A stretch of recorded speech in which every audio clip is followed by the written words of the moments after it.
Hello viewers, today I'll be reviewing the EZ Flash Junior Flashcart for the Game Boy and Game Boy Color.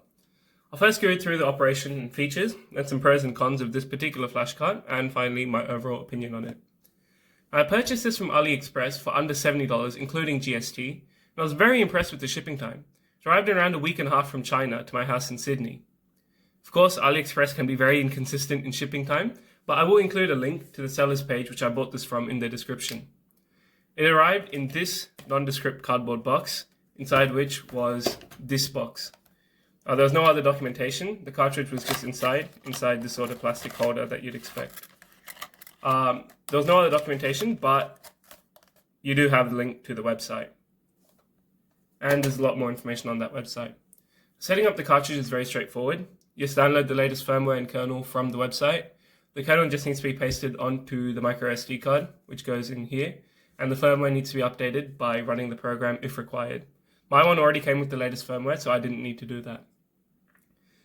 The last thing to do is you need to set the time on the real-time clock, which is quite simple, and you're good to go. Now, speaking of the micro SD card, I did notice something a bit peculiar. The listing said that it sports micro SD HC cards from 4 to 32 gigs formatted with FAT32, and that a 32 kilobyte cluster size was recommended.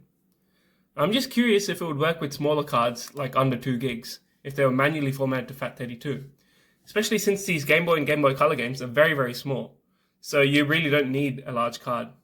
However, the only spare card that I could find was a 16 gig one, and I didn't want to go buy a 2 gig card just for this, so I couldn't test that, unfortunately.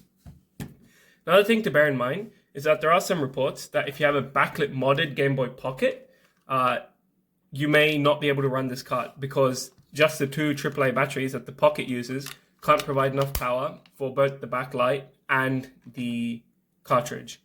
Now, if you have really good batteries, you may get it to work. Your mileage may vary. Unfortunately, I don't have a backlit Pocket to test, but it does work fine on my normal Pocket. Now, the card, of course, works on all Game Boys except the Micro, which obviously only plays Game Boy Advance games.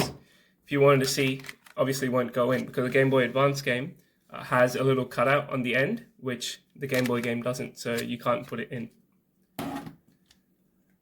Now, I don't have a color, but I do have my backlit Game Boy Advance, so I'll demonstrate Game Boy Color games on that and Game Boy games on my DMG.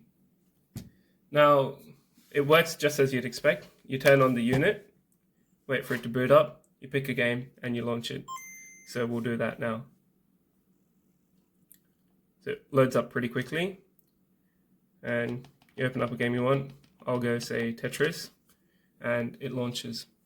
My understanding is that what it does is it copies a game from the SD card to a memory that's on the flash card, then resets the console and loads that game. A small game like Tetris loads almost instantly, as you saw, but a bigger game like Pokemon does take a bit longer to load, so I'll demonstrate that now. Wait for it to load up, and we'll open Pokemon Blue. That's what I've been playing recently. Now, as you notice, it did take a little bit longer to load, but it's a very, very small amount of time. It really doesn't matter. Now, the way that saving works is a bit interesting in this, right? So there's a RAM that's on the flash card, which gets written to when you save the game. Then the next time you turn on the console, the save is copied from the RAM onto the micro SD. So let me demonstrate this now. So I open up my Pokemon.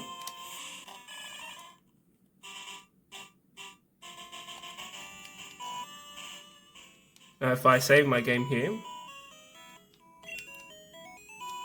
it would save as you'd expect. Yep. Now if I turn it off and on,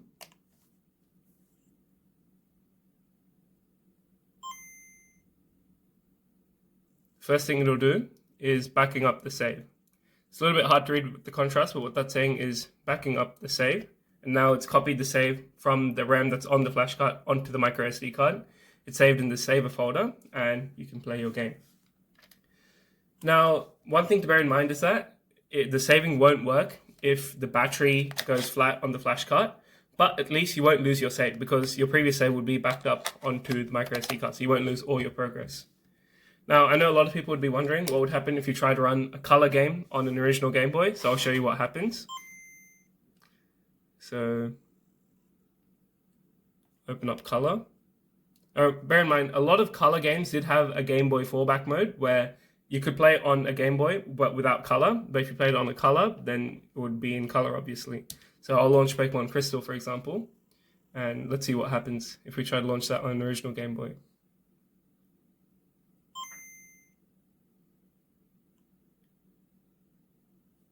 Starts to load, but it'll get an error message. This game pack is designed only for use on the Game Boy Color. And each different game has its own little screen like that, from what I've seen. Now, I'll go on to some of the pros of this cart. But before I do that, I should probably demonstrate a Game Boy Color game working on the Advance. So, we'll turn that on.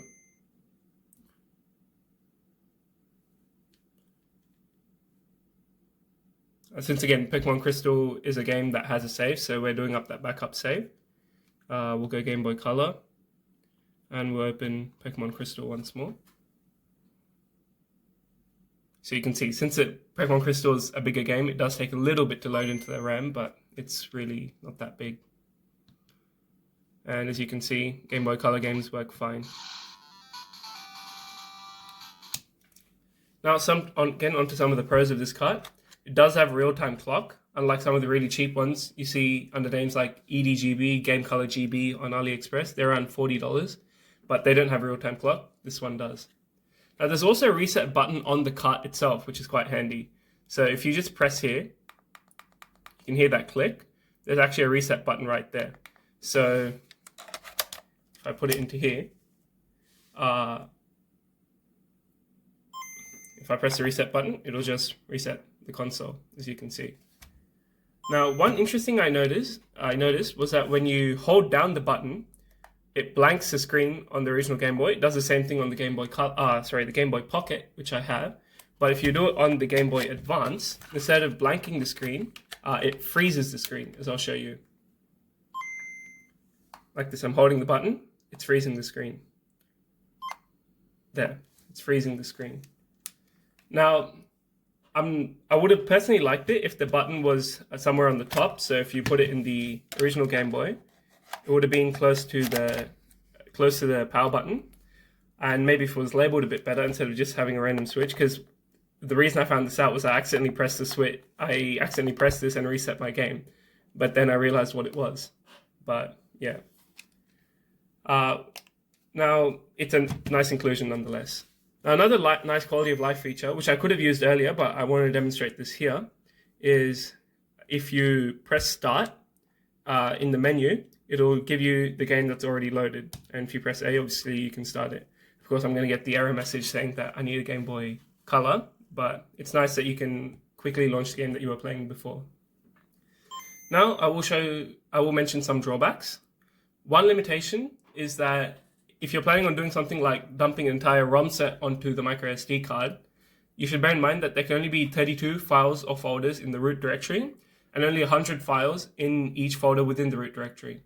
Now, I don't think that's a big deal, because I think putting a whole ROM set is dumb. You should just put the games that you're playing onto your microSD card, but that is something to bear in mind. And the much more expensive EverDrive GB X7, I think allows 1,000 files in a folder. So it'd be much more friendly if you want to put a ROM set on. Another feature that the EverDrive GB X7 has, which this doesn't, is save states and also Game Genie codes.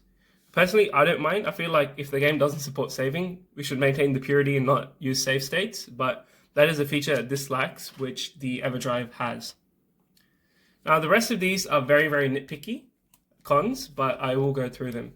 Now, because of the UI's design and the 4-color Game Boy screen, it's very, very difficult to read the name of the game or the folder that you're selecting. So what I'm talking about is, even when we were talking about the backup save thing, it's very, very hard to read that.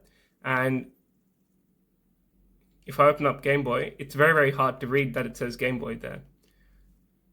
And if I'm selecting a game, it's very, very difficult to read. Now, that's not an issue if you're playing on the Advance, and I'm assuming that won't be an issue on the Color as well, because the Game Boy Advance puts in red and blue instead of the 2 shades of grey in the original DMG and the Pocket.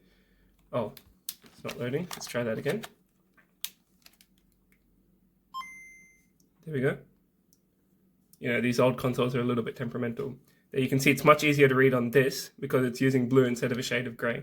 but I would like the UI redesign so it's a bit easier to read. But again, that's very, very small nitpick. Another very, very small nitpick. The SD card slot is actually kind of deep in. Like I can't really get it with my thumb. I need to like get another SD card or something to poke it in to get it out. Again, very, very small issue, but that is a thing.